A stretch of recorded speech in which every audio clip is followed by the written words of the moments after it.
Hi everyone, स्वागत है आपका ई पाठशाला प्लेटफॉर्म में। एज यू नो कि जैसे ह्यूमन रिप्रोडक्शन चैप्टर में आपके 2 पार्ट आ चुके हैं। तीसरे पार्ट में हम आज oogenesis पढ़ेंगे। पिछले पार्ट में हमने क्या पढ़ रखा था? स्पर्मेटोजेनेसिस, मतलब जहाँ से गैमेटोजेनेसिस बेसिकली स्टार्ट किया था। स्पर्मेटोजेनेसिस में हमने स्पर्म कैसे बनता है, स्पर्म का स्ट्रक्चर जो है वो दोनों अच्छे से कर लिए थे, नोट से भी और एनसीईआरटी से भी। होप आपने वो लेक्चर लगा लिया होगा। उसके बाद हम जो मूव ऑन करेंगे वो है oogenesis पे। oogenesis पहले नोट से कर लेते हैं, उसके बाद एनसीईआरटी रीडिंग करेंगे उसकी, बिकॉज अगर आप पॉइंट वाइज लिखोगे एग्जाम में तो वो ज़्यादा काम आएगा। एंड सेम है, आपके एनसीईआरटी लाइंस हैं, बट हाँ ये है कि आपको टॉपिक मतलब जो पॉइंट वाइज है वो मिल जाएगा। सबसे पहले अगर हम oogenesis स्टार्ट करें तो आज का लेक्चर ओनली oogenesis पे होगा, तो oogenesis इस लेक्चर में आपका मतलब क्लियर हो जाएगा। ठीक है, तो oogenesis क्या होता है? The process of formation of mature female gamete is called oogenesis। और ये कहाँ पे अकर होता है? ओवरीज में। तो formation of mature female gamete, तो उसको हम क्या बोल रहे हैं? oogenesis। और कहाँ पे अकर होता है? ओवरीज में। सबसे पहला फेज जो है आपका मल्टीप्लिकेशन होगा, उसमें भी आपका क्या था? मल्टीप्लिकेशन था स्पर्मेटोजेनेसिस में। सेकंड फेज स्पर्मेटोजेनेसिस में क्या था? आपका ग्रोथ फेज था, देन मैच्योरेशन था, और उसके बाद आपका डिफरेंशिएशन। ठीक है, याद होगा होप सो आपको। मल्टीप्लिकेशन फेज में क्या है आपके पास? oogenesis initiated during the embryonic development stage. तो oogenesis में और स्पर्मेटोजेनेसिस में बेसिक सा फर्क क्या है? ये आपका कब स्टार्ट होता है? एम्ब्रियोनिक डेवलपमेंट स्टेज में। और वो कब स्टार्ट हो रहा था? आपका प्यूबर्टी पे। ठीक है, तो प्यूबर्टी पे आपका स्पर्मेटोजेनेसिस स्टार्ट हो रहा था, और ये कब स्टार्ट हो चुका है? आपका एम्ब्रियोनिक डेवलपमेंट में। तो वहाँ पे क्या होता है? Couple of million gamete mother cell, जिन्हें हम oogonia बोलते हैं, वो हर एक फोइटल ओवरी के अंदर क्या हो जाते हैं? फॉर्म्ड हो जाते हैं। उसके बाद जब बर्थ होता है बेबी गर्ल का, तो उसके बाद वहाँ पे कोई भी oogonia ऐड नहीं होंगे। तो वो कब फॉर्म हो गए हैं? एम्ब्रियोनिक स्टेज पे। उसके बाद अब इनका डिवीज़न होगा, और वो कहाँ पे एंटर करते हैं? प्रोफेज 1 पे। प्रोफेज 1 आपके एंटर करेंगे और बस वहाँ पे सरेंडर हो जाएंगे। सरेंडर मतलब रुक जाएंगे अब वहाँ पे। उसके बाद टेम्परेली अरेस्ट हो जाएंगे उस स्टेज पे, और उनको हम क्या बोल देंगे? Primary oocyte। ठीक है, तो जब डेवलपमेंट हुआ तो वहाँ पे प्रोफेज 1 पे आके वो रुक गए, और क्या बनाया उन्होंने? Primary spermatocyte. तो आपका फर्स्ट फेज हो गया मल्टीप्लिकेशन फेज। अब आ गया ग्रोथ फेज। ग्रोथ फेज में क्या होगा? जो प्राइमरी oocyte थे ना, वो किससे सराउंड हो जाएंगे? एक लेयर से। किस? लेयर और सेल ऑफ ग्रेनुलोसा सेल। अब उस स्ट्रक्चर को आप क्या बोलोगे? जब वो एक लेयर से क्या हो गया? सराउंड होंगे, तो उसको हम बोलते हैं प्राइमरी फॉलिकल। अब एट प्यूबर्टी कितने प्राइमरी फॉलिकल बच जाते हैं आपके पास? 60,000 to 80,000। ओनली 60 to 80,000 आपके पास क्या बच जाते हैं? Primary follicle. अब प्राइमरी फॉलिकल जितने लेफ्ट हो गए ईच ओवरी में, अब प्राइमरी फॉलिकल भी किससे सराउंड होंगे? By more layer of granulosa cell. और नए फॉलिकल बनाएंगे तो क्या क्या कहलाएंगे? Secondary follicle. प्राइमरी फॉलिकल के बाद आपके पास क्या बनेगा? Secondary follicle. प्राइमरी फॉलिकल में सिर्फ सिंगल लेयर थी, और सेकेंडरी फॉलिकल्स में आपके पास मोर देन 1 लेयर। उसके बाद है मैच्योरेशनल फेज। तो फर्स्ट फेज क्या था आपके पास? मल्टीप्लिकेशन, सेकेंड ग्रोथ, तीसरा है मैच्योरेशनल फेज। उसमें भी सेम था आपके पास स्पर्मेटोजेनेसिस में, मल्टीप्लिकेशन, ग्रोथ और मैच्योरेशन। मैच्योरेशन फेज में क्या है? First maturational phase. In the first maturational phase the secondary follicle soon transform into tertiary follicle. और जो किस में ग्रो करता है? Grow in size and complete its first meiotic division. कैसे फॉर्म हो रहा है वो? मियोटिक डिवीजन से। और वहाँ पे क्या बन जाता है? Secondary oocyte and tiny polar body बन जाती है। तो जो आपका प्राइमरी फॉलिकल था उससे सेकेंडरी फॉलिकल बना, सेकेंडरी फॉलिकल से आपके पास टर्शरी। टर्शरी में भी जो आपका होगा फॉलिकल वो साइज में ग्रो करेगा और मियोटिक डिवीजन करके क्या बना देगा? लार्ज हैप्लॉइड सेकेंडरी oocyte बना देगा। और उसके पास क्या होगा? एक टाइनी पोलर बॉडी भी आपके पास क्या होगी? बनेगी। अब मेनली ये है कि जो टाइनी पोलर बॉडी होती है वो डीजनरेट हो जाती है। अब आपका ये फोर्थ पॉइंट इंपॉर्टेंट है। The tertiary follicle change into a mature follicle, Graafian follicle, which rupture to form secondary oocyte। ठीक है, उसके बाद from ovary by the process called ovulation, तो आपका जो टर्शियरी फॉलिकल था वो क्या बना देगा? सेकेंडरी oocyte बना देगा। उसके बाद second maturational phase occur after the fertilisation. जब आपका फर्स्ट मैच्योरेशनल फेज था, उसके बाद सेकेंड मैच्योरेशनल फेज कब हो रहा है आपके पास? फर्स्ट मैच्योरेशनल फेज में क्या होता कि सेकेंडरी फॉलिकल किस में ट्रांसफॉर्म हो रहा था? टर्शियरी फॉलिकल में, जो साइज में ग्रो करेगा और सेकेंडरी oocyte बनाएगा। हमने यहाँ पे पढ़ लिया कि टर्शियरी फॉलिकल ने सेकेंडरी oocyte बना दिया। उसके बाद आपका जो सेकेंड मैच्योरेशनल फेज होगा वो कब होगा, फर्टिलाइजेशन के बाद, जहाँ पे मियोटिक डिवीज़न होगा किसका, जो मियोटिक डिवीज़न कंप्लीट हो रहा होगा किसका, सेकेंडरी oocyte का। अब सेकेंडरी जो oocyte है उसका जो सेकेंड मियोटिक डिवीज़न कंप्लीट हो रहा है वो वहाँ पे एक फॉर्मेशन करेगा किसका, सेकेंड पोलर बॉडी और एक हैप्लॉइड ओवम का। तो एक ओवम बनेगा, एक पोलर बॉडी बनेगी सेकेंडरी oocyte के बाद।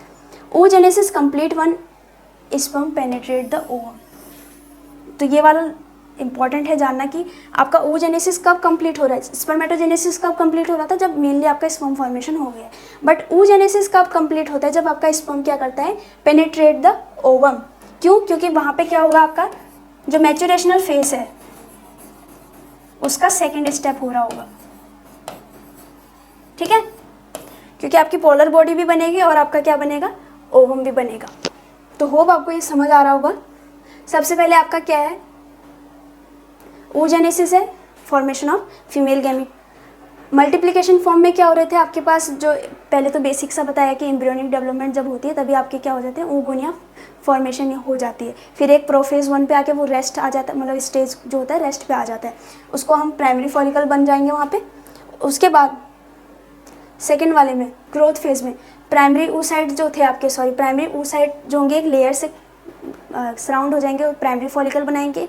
उसके बाद आपका primary follicle get surrounded by more layer of granulosa cell, तो उसको क्या बनाना है, सेकेंडरी फॉलिकल। अब मैच्योरेशन फेज में क्या हो रहा है, सेकेंडरी जो फॉलिकल थे वो टर्शरी फॉलिकल में ग्रो करेंगे। टर्शरी फॉलिकल में ग्रो करेंगे तो वहाँ पे क्या होगा, मियोटिक डिवीज़न होगा जो सेकेंडरी oocyte बनाएगा और टाइनी पोलर बॉडी बनाएगा। जब टर्शरी फॉलिकल चेंज हो गया किस में, आपका सेकेंडरी oocyte और टाइनी बॉडी में, उसके बाद यहाँ पे क्या होगा, सेकेंड मैच्योरेशनल फेज होगा। फर्स्ट मैच्योरेशनल फेज में सेकेंडरी oocyte और टाइनी पोलर बॉडी बनी। अब सेकेंड मैच्योरेशनल फेज में आपका क्या बनेगा, एक पोलर बॉडी बनेगी और एक हैप्लॉइड ओवम बनेगा। अब सेकेंड जो आपका oogenesis होता है वो कंप्लीट कब होता है, जब स्पर्म पेनिट्रेट करेगा ओवम को, ठीक है। उसके बाद यहाँ पे एक डायग्राम होगा, तो ये डायग्राम अब देख लो। डिफरेंस है मेनली कि स्पर्मेटोगोनियम और ओवोनियम से जब आपका ओवम बन रहा है, यहाँ से स्पर्मेटोजोआ बन रहा है, तो डिफरेंस क्या है। सबसे पहले ग्रोथ या मैच्योरेशनल फेज जो है, प्राइमरी स्पर्मेटोसाइट, प्राइमरी oocyte। यहाँ पे आपका जो मियोसिस होगा वो सेकेंडरी स्पर्मेटोसाइट बनाएगा और यहाँ पे सेकेंडरी oocyte और एक पोलर बॉडी बनी। उसके बाद सेकेंडरी oocyte में यहाँ पे मियोसिस 1 हुआ था, देन मियोसिस 2 होके आपके पास एक क्या बन गया, ओटिड बनेगा, उसको ही ओवम बोल दो। और पहली पोलर बॉडी बनी, सेकेंड पोलर बॉडी बनी। यहाँ पे क्या होता है आपके पास, सेकेंड स्पर्मेटोसाइट से आपके पास क्या बन गए, 4 स्पर्मेटोजोआ बन गए या स्पर्मेटिड बोल सकते हो, और वहाँ सिर्फ एक ओवम बन रहा है। तो ये बेसिक सा डिफरेंस किसके बीच में था, स्पर्मेटोजेनेसिस और oogenesis के बीच में। अब हम इसकी एनसीईआरटी रीडिंग देख लेते हैं एक बार oogenesis की, क्योंकि oogenesis मतलब थोड़ा कॉम्प्लेक्स लग रहा होगा आपको बस इन लाइनों से कि आपका मैच्योरेशनल फेज क्या होता है, उसके 2 स्टेप होते हैं, ठीक है। एक first maturational phase, second maturational phase. First maturational phase में आपके पास सेकेंडरी oocyte और एक पोलर बॉडी बनेगी। सेकेंड मैच्योरेशनल फेज में आपके पास एक हैप्लॉइड ओवम और एक सेकेंड पोलर बॉडी बनेगी। ये वाली लाइन थोड़ी कंफ्यूजिंग लग रही होगी तो इसको नोट कर लेना एक बार, ठीक है। अब इसकी एनसीईआरटी रीडिंग करते हैं। तो अब एनसीईआरटी रीडिंग कर लेते हैं एक बार oogenesis की, बिकॉज नोट्स में आपको लास्ट का पार्ट थोड़ा लग रहा होगा कि हाँ थोड़ा अजीब सा है, समझ में नहीं आ रहा होगा। तो एक बार एनसीईआरटी रीडिंग करते हैं तो वो क्लियर हो जाएगा। लिखना आपको पॉइंट के फॉर्म में ही है अगर आप लिखना चाह रहे हो, और एक बार एनसीईआरटी रीडिंग ज़रूर कर लेना बिकॉज एनसीईआरटी हर चीज़ का बेसिक होता है। सबसे पहले अगर हम स्टार्ट करें, the process of formation of mature female gamete को हम क्या बोल रहे हैं, oogenesis बोल रहे हैं, और जो आपका क्या है, मार्कडली डिफरेंट फ्रॉम स्पर्मेटोजेनेसिस। अब oogenesis स्टार्ट कब होता है, इन्होंने बोल रखा है एम्ब्रियोनिक डेवलपमेंट स्टेज पे स्टार्ट होता है, और जो स्पर्मेटोजेनेसिस था वो कब स्टार्ट होता था, प्यूबर्टी पे। अब यहाँ पे कपल ऑफ oogonia जो होते हैं फॉर्म्ड हो जाते हैं कहाँ पे, ईच फीटल ओवरी के अंदर। नो मोर oogonia आफ्टर एडेड और formed after birth. This cell start division inter in prophase 1। अब बर्थ के बाद क्या होगा, वो डिवीजन स्टार्ट करेंगे और कहाँ पे अरेस्ट हो जाते हैं, प्रोफेज 1 पे of the meiotic division get temporarily arrest at the stage. उसको हम क्या फॉर्म कर रहे हो, primary oocyte। Each primary oocyte then get surrounded by a layer of granulosa cell. उसको प्राइमरी फॉलिकल बोल देंगे जब एक लेयर ऑफ ग्रेनुलोसा सेल से क्या हो रही हो, सराउंड हो रही हो। उसके बाद large number of these follicle degenerate during the phase from birth to puberty. तो ये वाली लाइन इंपॉर्टेंट है कि वो क्या हो जाते हैं, डीजनरेट हो जाते हैं, मतलब खत्म हो जाते हैं। कितने बचते हैं आपके पास प्यूबर्टी पे, 60,000 to 80,000 प्राइमरी फॉलिकल्स जो होते हैं ईच ओवरी में बच जाते हैं। उसके बाद प्राइमरी फॉलिकल्स जो होते हैं by more layer of granulation cell से सराउंड होंगे और न्यू थेका बनाएंगे, तो उसको हम बोल रहे हैं सेकेंडरी फॉलिकल। प्राइमरी फॉलिकल कब बना था, जब प्राइमरी oocyte सराउंड हुई थी एक ग्रेनुलोसा सेल्स की लेयर से। फिर उसके बाद मोर लेयर जब हुए तब उसको सेकेंडरी फॉलिकल बोल रहे हैं। उसके बाद अब हो आपको समझ आ रहा होगा क्या हो रहा है यहाँ पे, और लिखना नोट्स के फॉर्म में ही है। The secondary follicle soon transform into tertiary follicle which is characterised by a fluid filled cavity called antrum. ठीक है, तो आप जो आपका सेकेंडरी फॉलिकल था वो किस में चेंज हो गया, टर्शियरी फॉलिकल में, और उसका कैरेक्टर क्या है कि वहाँ पे एक फ्लूइड फिल्ड कैविटी प्रेजेंट होगी जिसे हम एंट्रम बोलेंगे। The theca layer are organise into inner theca and intra and outer theca extra. तो जो थेका मतलब जो लेयर थी उसको हम इंट्रा और एक्सटर्ना के रूप में बोल सकते हैं। It is important to draw your attention that it is at this stage that the primary oocyte within the tertiary follicle grows in size and complete its first meiotic division। तो वो जो बोल रहा है कि जो आपका प्राइमरी oocyte है वो किसके अंदर है, टर्शियरी फॉलिकल के अंदर है। वो क्या कर रहा है, अपनी फर्स्ट मियोटिक डिवीजन कंप्लीट कर रहा है। अब यहाँ पे unequal division resulting formation of haploid secondary oocyte और एक टाइनी फर्स्ट बॉलर बॉडी। तो अब वो जो मियोटिक डिवीजन कर रहा है उसका रिजल्ट क्या हुआ, आपके पास एक हैप्लॉइड सेकेंडरी oocyte आ गया और एक टाइनी फर्स्ट बॉलर बॉडी आ गई। ठीक है, अब समझ आ रहा होगा। अभी आपका ओवम बना नहीं है,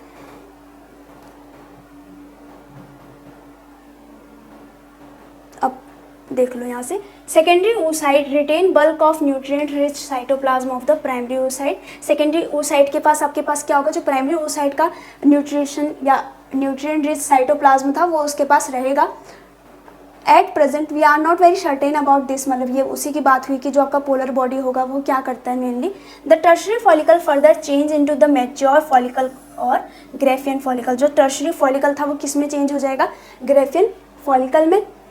उसके अंदर आपको दिख रहा होगा oocyte। ठीक है, the secondary oocyte form a new membrane called zona pellucida. तो आपके पास जो सेकेंडरी oocyte है उसकी एक लेयर जो है जो उसको सराउंड कर रही है वो क्या है, zona pellucida. The Graafian follicle now rupture to release the secondary oocyte, और सेकेंडरी oocyte ही क्या है, आपका ओवम है। ठीक है, from the ovary by the process called ovulation.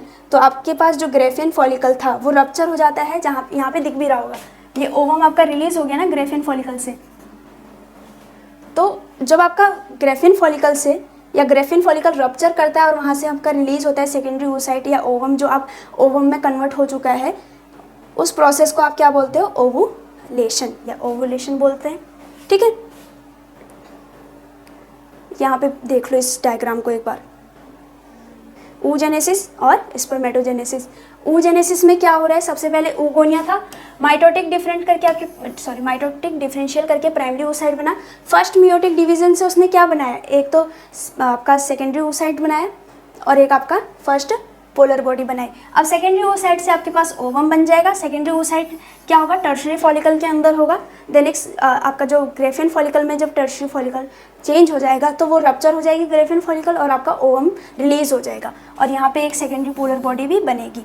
उसके बाद स्पर्मेटोजेनेसिस में देख लो, प्यूबर्टी पे स्टार्ट होता है। वो कब स्टार्ट होता है, आपका जो oogonia बनना स्टार्ट है वो एम्ब्रियोनिकल स्टेज पे ही हो जाता है। तो दो डिफरेंस है उनके बीच में।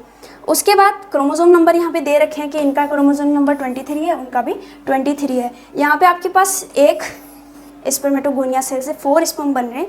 यहाँ पे आपके पास कितना बनेगा, एक oogonia सेल से एक ओवम बनेगा। ठीक है, तो होप आपको oogonia और जो स्पर्मेटोजेनेसिस है और oogenesis है उनके बीच में डिफरेंस पता चल गया होगा। और प्रोसेस कैसे लिखना है वो नोट्स के हिसाब से लिखने हैं। अगर आपको स्क्रीनशॉट लेना है तो मैं भी नोट्स इसके बाद यहाँ पे खोल दूंगी तो आप उनको देख लेना एक बार। बट हाँ, एनसीईआरटी पढ़ना मस्ट है। एनसीईआरटी से आपको जितनी इंफॉर्मेशन मिल सकती है ना वो आपको गेन करनी ही करनी है। नोट्स के फॉर्म में आपको लिखना पड़ेगा क्योंकि oogenesis और स्पर्मेटोजेनेसिस में फेजेस आते हैं तो उन फेजेस के नाम उसमें क्या हो रहा होता है। जैसे सबसे पहले मैच्योरेशन फेज, आपका multiplication phase, then growth phase, then maturation phase. तीनों में कॉमन था, दोनों में कॉमन था 3 स्टेप। उसके बाद डिफरेंशिएशन स्टेज जो था आपका या फेज जो था आपका वो स्पर्मेटोजेनेसिस में था। बट oogenesis में क्या हो रहे थे, आपके पास मैच्योरेशन फेज 2 बार हो रहा था या 2 स्टेप थे बोल सकते हो आप। तो आपके पास प्राइमरी फॉलिकल बना, देन सेकेंडरी फॉलिकल बनेगा तो वो टर्शरी फॉलिकल दिखा रहेगा। टर्शरी फॉलिकल आपका ग्रेफियन फॉलिकल में चेंज हो गया। अब ग्रेफियन फॉलिकल रप्चर करेगा तो ओवम रिलीज होगी और सेकेंडरी पोलर बॉडी रिलीज होगी। ठीक है, नेक्स्ट लेक्चर में हम क्या कर रहे होंगे, तो आपका जो यहाँ पे मेंस्ट्रुअल साइकिल है इसको एक्सप्लेन कर रहे होंगे, क्योंकि एक लेक्चर ये लेगा कंप्लीट। ठीक है, तो नेक्स्ट लेक्चर में हम मेंस्ट्रुअल साइकिल कर रहे होंगे। तो होप आपको जो आपका oogenesis है वो समझ आया होगा। स्पर्मेटोजेनेसिस आपका प्रीवियस लेक्चर में हो चुका है, तो दोनों के बीच में डिफरेंस करने को आ सकता है या फिर एक प्रोसेस को एक्सप्लेन करने को आ सकता है, या आ सकता है कि गैमेटोजेनेसिस को एक्सप्लेन करो। ठीक है, तो होप आपको oogenesis समझ आया हो। स्पर्मेटोजेनेसिस के लिए आप पुराना लेक्चर मतलब इससे पहले वाला लेक्चर देख सकते हो, और नेक्स्ट लेक्चर में हम क्या करेंगे, मेंस्ट्रुअल साइकिल करेंगे। तो होप आपको ये लेक्चर समझ आ रहे हो। अगर आप नया लेक्चर देखते हो उससे पहले कोशिश करो कि जो उस चैप्टर के प्रीवियस पार्ट हैं उनको भी देख लिया करो। ठीक है, थैंक यू।